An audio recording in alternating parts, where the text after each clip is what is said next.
You don't usually win by going head on and building the same thing. You win by building something that's a little bit different.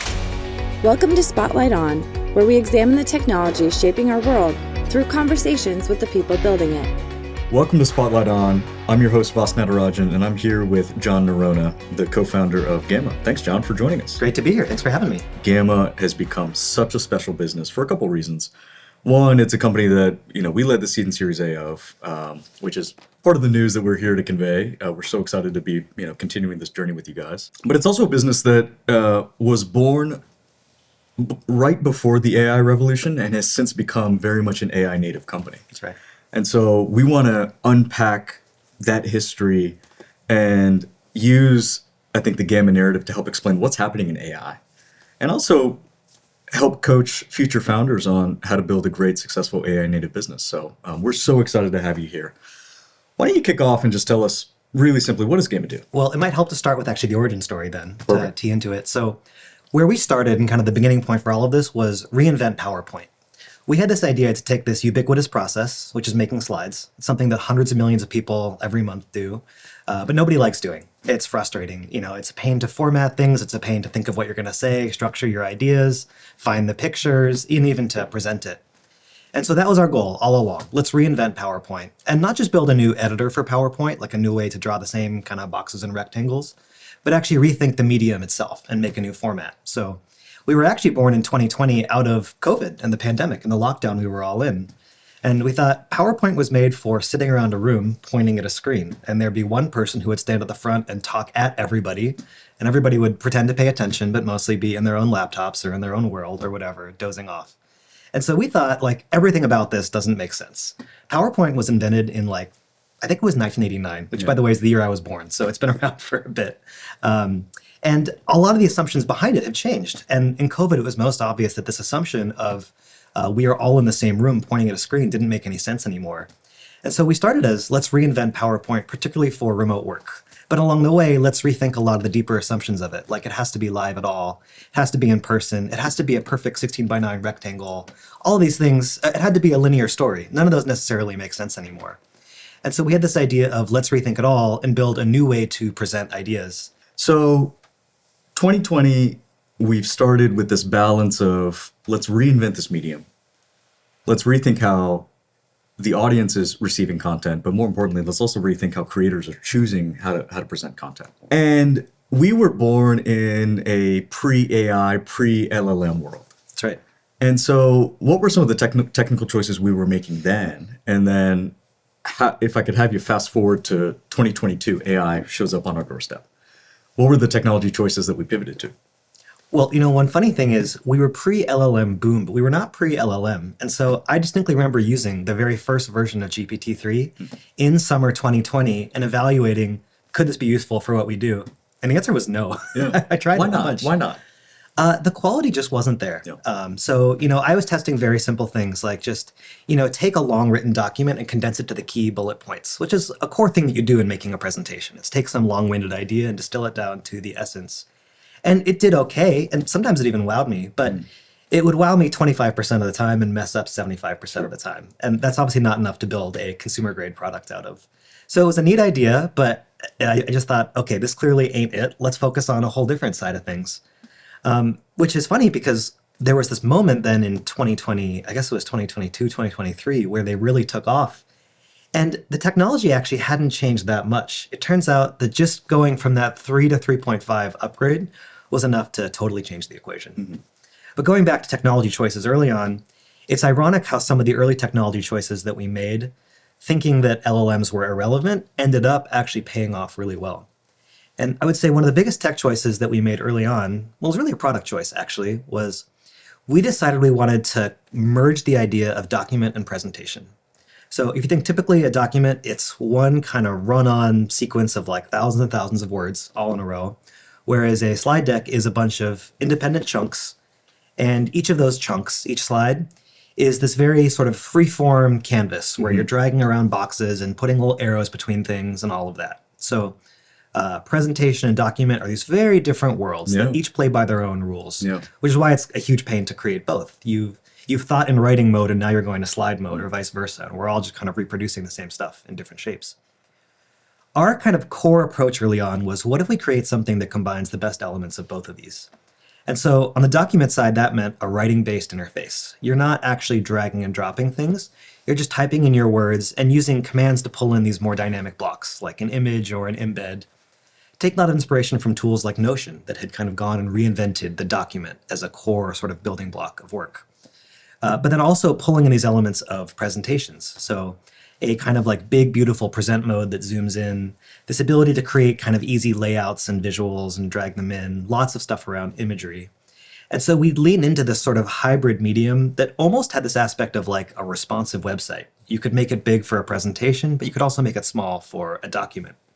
And all of that was based on this conviction that communication is going more async, and we want this sort of hybrid approach. Then LLMs come on, and there's suddenly this opportunity to plug them in and help with these problems. Turns out large language models are really good at writing. They are good at writing tons of content, and they're even okay at structured writing, meaning things like HTML or JSON or XML or whatever it is.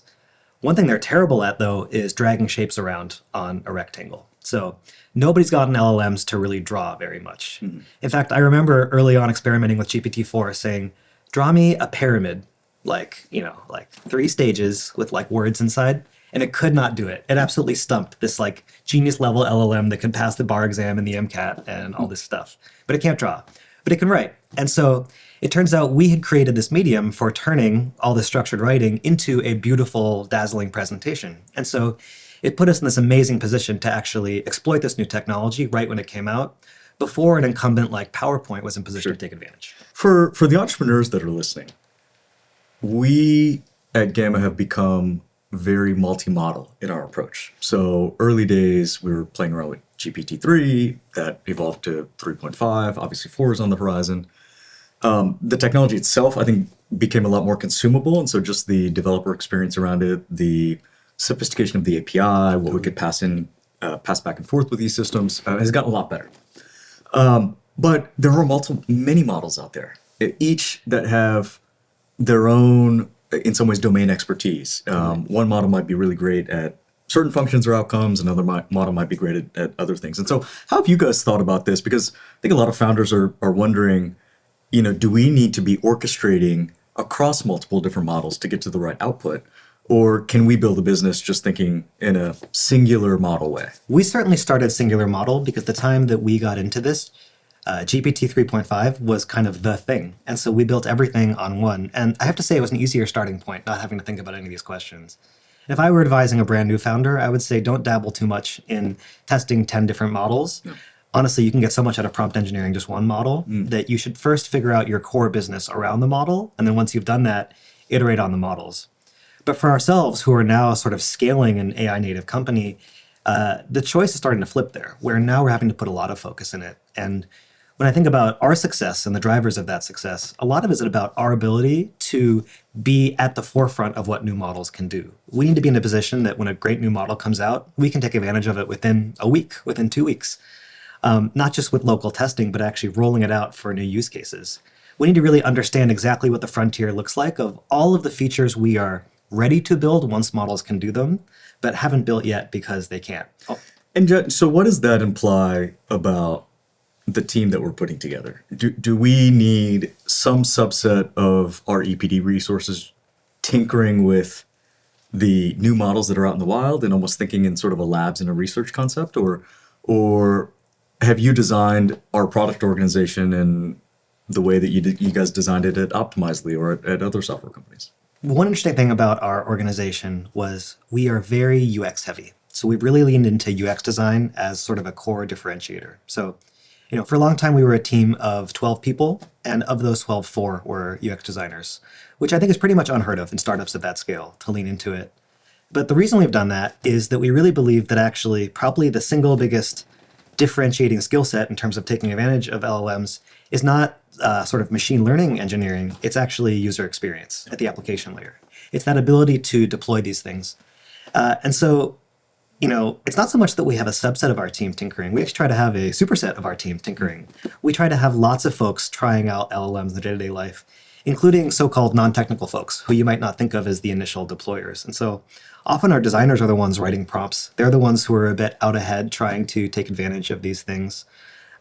We try to encourage every single person on our team to use AI, both in sort of like producing outward-facing AI product, but also in terms of how they get their own work done. Yep. And that's because I actually don't know if it's just about frontier model performance. It's about realizing all the things you can do with the models we've already got. I think one of the things I appreciate most about the team at Gamma, you aren't just leveraging the AI technology, you are building a software company. And I think many founders that we're meeting right now are just building AI technology, and they're forgetting to build a software company. That's right. And what that implies is, at the end of this whole equation, there is still an end user who has a job that wants to get to a certain outcome. We were talking about our product roadmap at our last board meeting, and some of the things you guys were describing didn't have anything to do with the actual core AI. It was just traditional user workflow things like, how do you get data in? How do you build charts? How do you express different complex concepts? And AI is going to help you with that, but you still have to build software around it. And I think that's to your point around having the right UX and design experience on our team to leverage the underlying technology, but still recognize that there is a human at the end of this equation that needs to fulfill some sort of job. It's a real challenge, I think, because the draw of just building cool AI stuff is so powerful. And you can easily spend a full-time job just paying attention to all the new models coming out and all the different techniques of like RAG and fine-tuning. And so even though we do try to get everyone involved in AI, we also try to tune it all out a bit and focus on the software engineering fundamentals. It probably does help us that we didn't start by conceiving ourselves as an AI company. We started by conceiving ourselves as solving a certain problem. And we got very lucky in that AI came along and was a great solution to those problems. But we really use this phrase powered by AI. So it's not just like AI for or whatever. It's there are certain things that we could not do before, but now we can do because of AI. One of the things we also talked about in our board meeting we wanted your advice on is how much do we even lean into this AI hype? How much do we just say, slap the word AI all over everything? And it's a delicate balance because as a founder, you always want to be riding the wave. You want to be taking advantage of whatever novelty and talk is out there among people. And AI is the hot thing. But for many of our features, AI is almost invisible. And we like it that way because we want it to be geared towards solving a specific problem, not just announcing a buzzword. When you think about that concept of Gamma being powered by AI, I love that concept because at its core, we're leveraging all this AI technology, but we're still building a lot of software around it. And you guys have made a lot of the hard choices to make sure that, for core business professionals, they're able to take advantage of the technology, but still be able to finish the product in their own way, tweak text, tweak graphics, present those concepts in, the design language of their own business. A lot of our product choices have been about helping to deliver this business content over that last mile in some ways. Where do you think we're going to be in 5 to 10 years? Will all of that software still matter? How much of that outcome will be tucked fully behind the AI versus how much of it will we still need to deliver via really good software around AI? This is one that keeps me up at night. I have this sort of nightmare that no matter how good we do on sort of like UX and software development, one of these days, a great AI agent's going to come along that just uses the computer for you. And so no matter what we do, it like kind of becomes irrelevant because the AI is actually the one pushing the buttons and using the software. But so far, nothing on our current trajectory actually really tells me that we're going that way. So far, what I see is that people want to be in the loop. AI itself seems to go off the rails, and the cost of the models to stay on the rails is becoming sort of exponentially expensive. And all of our success so far seems to be coming from sort of empowering that human and almost tucking the AI away in the background versus making it the forefront. But with the pace of innovation in this area, I think we're all just watching and waiting to see what happens. And we view our job as just constantly being aware of what that frontier is so we can adjust our strategy over time if the core capabilities of the models or the core behaviors of the market change. And is there anything that we can do to prepare ourselves for that? I think the biggest thing we can do is just always to be first. Like if there's some new way to use AI to solve a problem, we don't want to find out about it because a competitor ships it. Yeah. We want to be the very first ones to, at least to try it, not necessarily to ship it. There's a lot of AI stuff that we try out internally and just throw away because it actually doesn't seem like a better user experience. No. But we need to know, and we need to constantly be aware of what's out there. Anyone starting an AI company today is logically considering the response of incumbents. And if you're in the HR tech space, as an example, you want to build an HR app that's powered by AI. Well, there's Workday, there's Greenhouse, there's Bamboo. There are any number of HR technology companies that already have an existing built-in distribution base that can logically turn on AI. How, as a new founder to a space with a lot of well-entrenched incumbents that have the power of an existing install base, tons and tons of distribution, and in our world, obviously that's PowerPoint, that's Absolutely. to a lesser extent Google Slides, but there are any number of other players that have come before us in the presentation game. How did you guys consider that, and what are some of the chess moves that you have contemplated making to make sure that we still have a seat at the table in spite of their incumbent install base advantage? When we were thinking about starting this company, there was a lot that I liked about it, including, just like really about the space, the breadth of usage of tools like PowerPoint, and the dissatisfaction with them. It felt like a juicy recipe for a startup. But the biggest thing that gave me pause is that sort of presentations as a space has been just a graveyard of startups. We have not seen a lot of companies really take off in this space. I would say the last successful company in this space was PowerPoint before it got bought, which, as I mentioned, was a while ago now. And so that worried us. It seems like it's very hard to break in even before AI comes along. There's a massive distribution advantage for an incumbent like Office. It's bundled as part of a suite. People standardize on their templates and themes. And as we sort of built the company, and especially before we had a lot of our traction take off with AI, we really felt like we were running into this brick wall of how do you break through the incumbent? And so I think it's actually a really important question to ask yourself early on. I actually wish we had spent more time thinking and talking about this when we were first starting the company. But all that said, I don't think it's a reason to not enter this space or not take on the incumbents. I think every great startup probably was born by taking on an incumbent in some form. But at least for us, and I think this is generally a good strategy, you don't usually win by going head on and building the same thing. You win by building something that's a little bit different. And if you think of sort of a classic disruption theory, building something that's almost unappealing to the incumbent in the first place. For us, the way we phrased this in our very first pitch deck was we wanted to build the anti-PowerPoint, not the better PowerPoint. So for us, the anti-PowerPoint was we wanted to almost invert a lot of the assumptions that PowerPoint is based on. And by doing that, I think we intrinsically made it hard to follow. The thing that gives PowerPoint its strength is kind of the standardization of this 16:9 linear slide format. Literally the .pptx format is just the standardized thing that Office has to speak. We wanted to build our own different format. We wanted to sort of break all those assumptions. And in doing so, we make it harder for any incumbent to compete with what we're doing, and also just unappealing. They can't really make sense of us. They don't really see why we necessarily make the choices we do because we don't really fit into their headspace. A good example is this idea of sort of like melding document and presentation. One simple feature that we built very early on is when you're building a slide in Gamma, it can be any height you want. It doesn't have to be 16:9. It just grows taller and taller and taller. And if you work at PowerPoint, you think that's really weird, I think. You're like, people are going to be scrolling in their presentations. People would never want to deal with this. That sounds awful. We were thinking about responsiveness. We were thinking about something that could actually scale directly to viewing on a phone. And again, this all started to be useful when LLMs came along, because it turns out when you had these more scalable slides, it was way easier for an AI to fill them out than it is for a tool like PowerPoint. And so taking it back kind of the more general answer, I think it's all about finding your unique lens on the situation and leaning into differentness. When I look back on our early years, the decisions I'm grateful for are the ones where we tried to be different, not the ones where we tried to be the same. And I think the more you can do that, the more you can sort of build your own seed before any incumbent really notices you. A thorny issue that we at Gamma face, but other consumer AI companies face, which is how our technology is used, not just for good, but sometimes for bad. Yeah.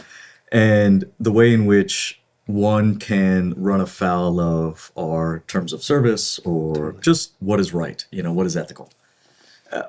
As we maybe touching upon the very broad top of funnel that we have, this is technology that is leverageable by people from all walks of life. And we have seen Gamma used in some nefarious ways. This is a new phenomenon for us. How are you starting to think about just putting the guardrails in place to make sure that our technology is used for the right purpose? And how would you coach other maybe consumer AI companies who are also going to run into trust and safety issues broadly in the future? What are decisions that they should be front running that you wish maybe we had made earlier? One of the biggest challenges is even knowing how your product is being used. And so, we opened the floodgates of our product with AI and just saw this true hockey stick of growth. And what was really surprising about that hockey stick was that it wasn't just people in, say, the US or in Silicon Valley that were using it. It was incredibly international.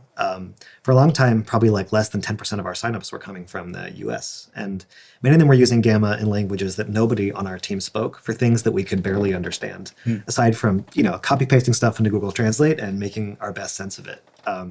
That's actually been great for growth. It's great for top of funnel, but it's also bad because you start to lose a grip on what are people even doing with our product? And one thing we realized is that not everything they were doing with our product was good, particularly when you have great AI content generation. Yeah, it can be used for bad. A simple example of that is we've seen so many Gammas created to sell CBD pills online or whatever it is. And so we honestly, as a small startup, said, we're not going to focus on this. We are just trying to build our core business. We have 1 million requests from our core users of what we need to do. Why should we worry about what a few bad people are doing with our product? It's just not the right priority. That turned out to be a mistake. And maybe it's even obvious now when I say it, why it's a mistake. It hurts your reputation to let these things go out there. It's also kind of just not the right thing to do. I think every software creator has a responsibility for how their software gets used. And it's now come back to bite us in a few areas. So we've seen cases where Gamma as a whole will get blocked by an ISP because some nefarious actor used it for something like phishing or even just for, spammy CBD pills or whatever it is. And so we have now had to actually mount a real defense against this. And I wish we had done that sooner. I wish we had sort of recognized that whatever you see as a small problem now is just obviously going to grow and turn into a big problem. Are there some really simple wins that a founder can think about on the front end as it relates to gating user signups or figuring out different security protocols to put into place? There are, I would say, some easy wins. So just basic things like a CAPTCHA on your sign-up page. It turns out we had a problem where bots were signing up and using Gamma to send emails to people as spam. So validation of your form fields. One really stupid one that we realized was we never validated that your last name in Gamma was actually a last name. And so people were putting a 500-word spam email into their last name with a bunch of links in it and using it to send emails. So some of this is engineering 101 that you just don't think of when you are just trying to scale your startup and get it off the ground. A cooler one that I'm excited about, it's not quite 101, maybe 201 level, is we're actually now using AI to review Gammas that are created and decide if they meet our terms of service or could potentially violate it. And when they do, we're building a review process to actually try and take those things down or do something about them. And so this is a case where we're actually trying to, once again, deploy new technology in maybe an unfair way that's hard for other companies to do. Yeah. How do you think about all the business users out there that are communicating complex business logic? They're putting sensitive data into your system. They're talking about revenue and user numbers and it's going to be sensitive corporate content overall. And as an AI company, one of the big benefits is you get to take all of that data and effectively train on it to make the system better and better. And so there's just this amazing data network effect that AI specific businesses have that maybe traditional software companies don't have. And how are you thinking about that cut line of data and user interactions that you want to learn from, that you want to leverage to make the system better for everyone else, while still making sure that you're honoring the potential sensitivity of what they're using Gamma for? We have erred on the side of being conservative. So we have never trained on anyone's data. I understand why other startups are taking the opposite choice of trying to build that data flywheel because it is a core one.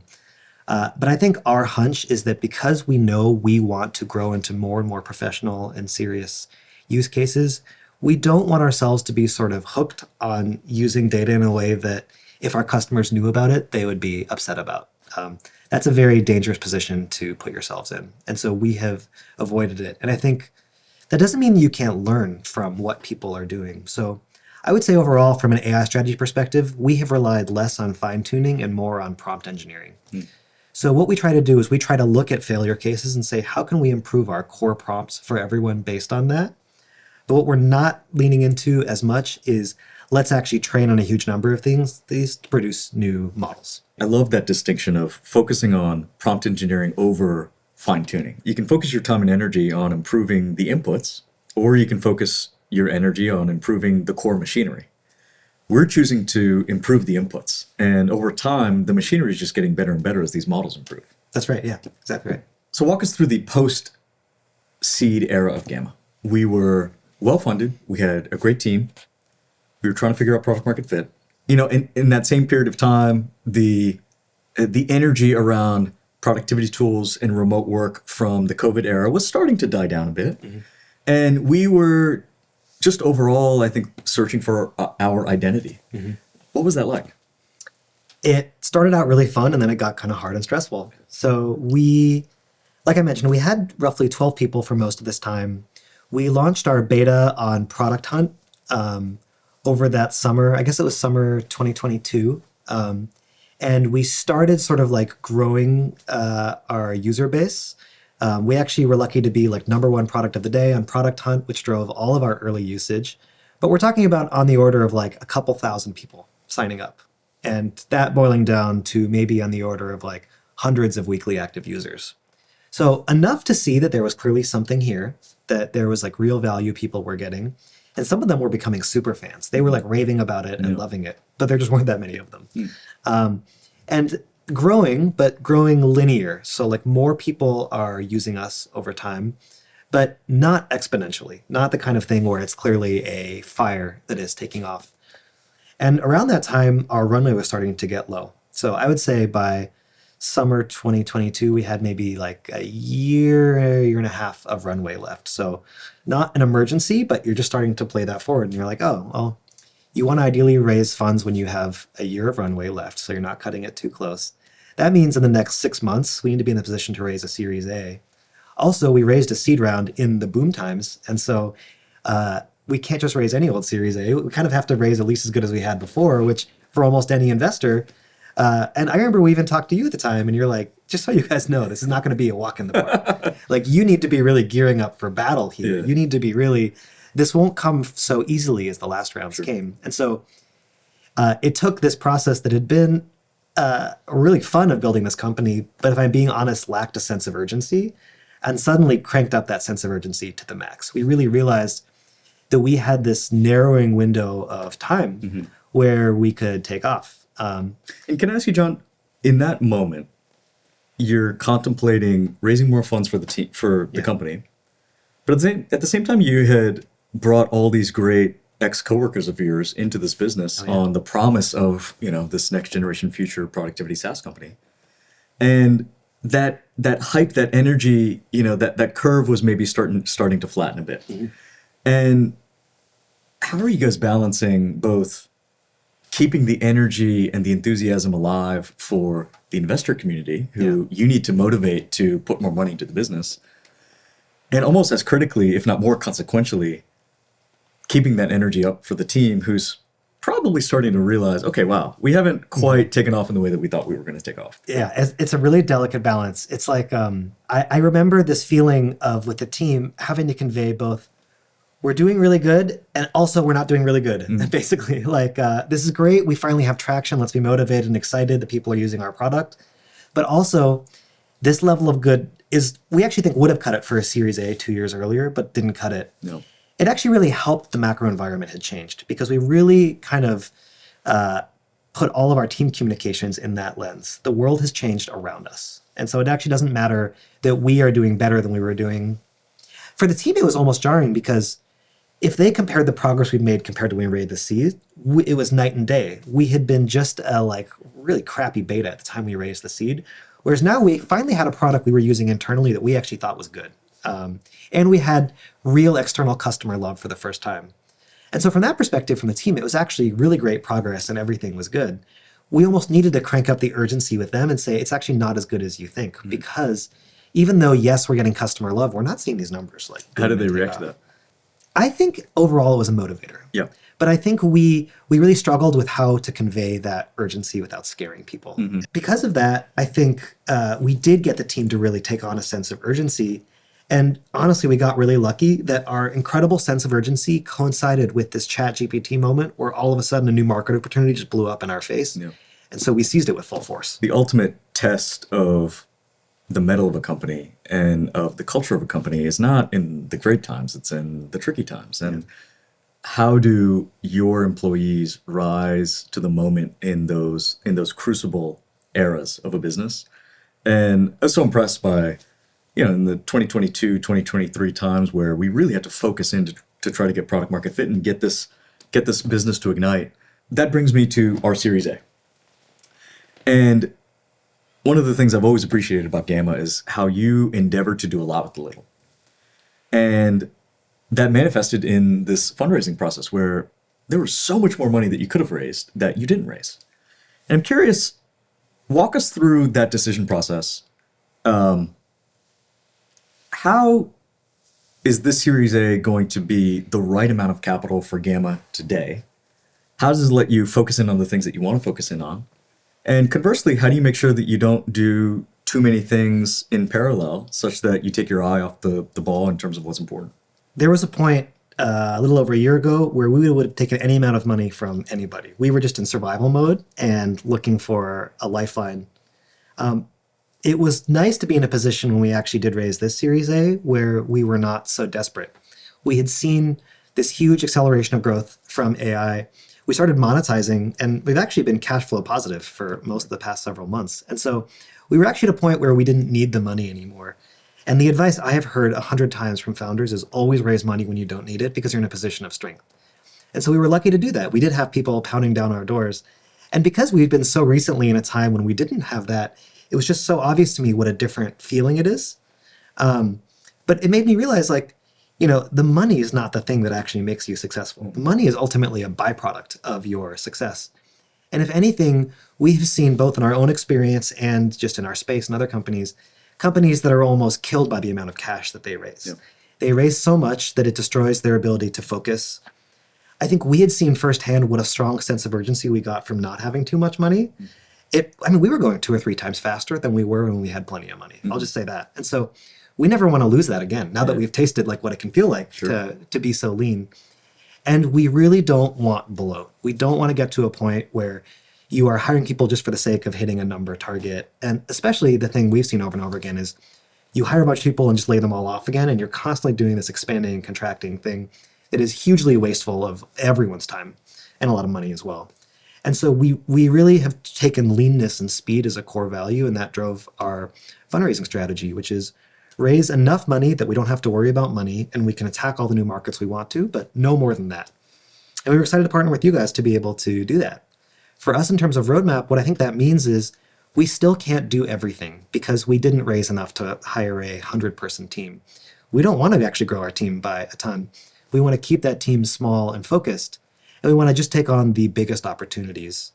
And for us, what that means is there's still a huge amount to do in presentations, but there's also this new opportunity when pursuing in websites. Yeah. We just found this organic pull that many of the people who used Gamma as a hybrid document presentation realized they'd actually made a web page and wanted to put it up online. And so we've been trying to really lean into those organic sources of pull, but not try to invent too many new ones that distract us from our core mission. Well, I couldn't be more thrilled to be working with you guys, to have joined the board. Gamma to me is one of the canonical companies in general business productivity today. And there is such an enormous opportunity ahead of us and such an important and viable mission for us to fulfill. It's going to be exciting to watch this company grow over the next 5 to 10 years, and can't wait to see all that's ahead of us. And Jon, thanks for walking us through these complex times, walking us through the story of Gamma, and helping us to just understand this dawn of AI through the lens of our business. Thank you, Voss. It was great to be here and great chatting.